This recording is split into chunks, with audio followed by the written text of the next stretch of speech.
Hello, you're watching GMT on BBC World News. I'm David Eades. Our top stories: more help at hand for the people of Homs, but fears also of a new government offensive north of Damascus. More than 1,000 people have already walked out of the old city, but a similar number are still trapped inside, waiting for help. Food trucks with armoured vehicles bearing United Nations logos have gone into the area. Overdue and unexpected. South and North Korea hold their highest level talks for 6 years. More rain than ever and even more to come as southern England sees the flooding worsen. And also in the programme, Alice is taking a look at what's happening in business. Good news, Alice, coming out of China. That's exactly right, David. There's been a surprise spike in exports and imports in January, with shipments of goods overseas up by 10% compared to the year before. But the much better than expected numbers have got some economists asking, can we trust them?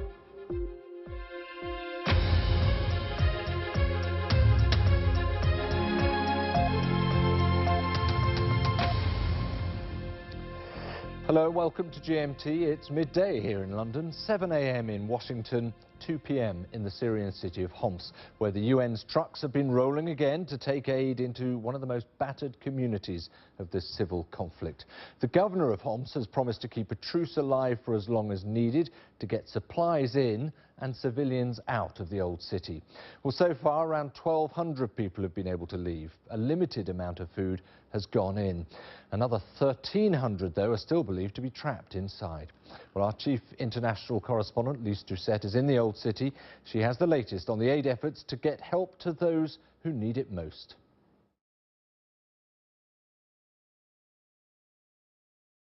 A rare humanitarian truce is underway again on the edge of the besieged old city of Homs. Food trucks with armoured vehicles bearing United Nations logos have gone into the area. And when the food arrives, we understand that people will start coming out. The buses are poised here, ready to go in, to take people who are desperate to leave what has been 18 months of siege, with supplies becoming increasingly scarce. The workers of the Syrian Arab Red Crescent are here in their distinct red jackets. There's also the white helmets and blue vests of the United Nations. They're outside what is a reception centre, an abandoned ballroom that is now being used to receive people, to give them on the spot water, food, medical assistance, even polio vaccinations to people who've had so little help over the last nearly 2 years. We understand, though, that the longer this mission goes on, the more sensitive and dangerous it becomes. There are opponents on the side of the government who say this is a means for the opposition fighters to escape. There are those among the opposition who say that their fighters, when they come out, are being taken in for questioning. That's the logic of this war, and these humanitarian missions, as noble as they are, can't escape them. But it is a rare glimmer of light in an otherwise dark and destructive war. Lise Doucette, though, well, as she pointed out, some government supporters have been angry about the possible escape from the city of armed opponents, and opposition groups at the same time are angry that young men leaving Homs are being screened at all by the authorities.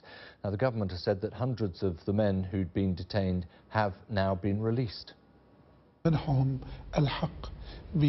have been granted the right to go wherever they wish. Like any Syrian citizen, their rights have been respected, including the right of a chosen residence, the right to travel, barring any obstacles to do so.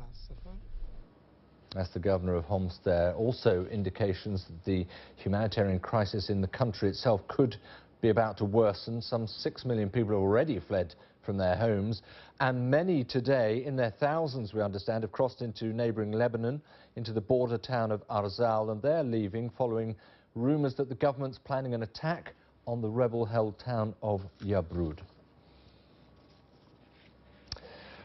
Now, officials from North and South Korea are holding their highest level talks in 6 years at a village on the border between their two countries. Set up at very short notice at North Korea's request, there's no official agenda for the meeting, although discussions are expected to cover a whole range of issues, including a planned reunion of families separated since the Korean War some 60 years ago. They come with a warning, though, that if South Korea's joint military exercises with the United States go ahead later in the month, there will be consequences. For the first time in more than 6 years, a senior North Korean official stepped over the military demarcation line for talks with the South. And look at the greetings. It's been a while too since the mood appeared this genial. The discussions were the result of a fax sent 4 days ago by Pyongyang requesting a high-level meeting with no fixed agenda. South Korean officials said they were willing to discuss any topic related to inter-Korean ties. Today's meeting fits a pattern of pointed diplomatic outreach by North Korea. The two sides are due to start family reunions later this month for those separated by the division of the country more than 60 years ago. And North Korean ambassadors across the world have been reaching out to journalists and politicians to reiterate their government's call for warmer ties with the South. But that message also comes with a warning that joint South Korean-US military drills scheduled for later this month could derail the process. This military exercise from 24th to up to 18th of April. I saw the news. That is really provocative. Similar drills last year formed the backdrop to threats by North Korea to target the US with a nuclear strike.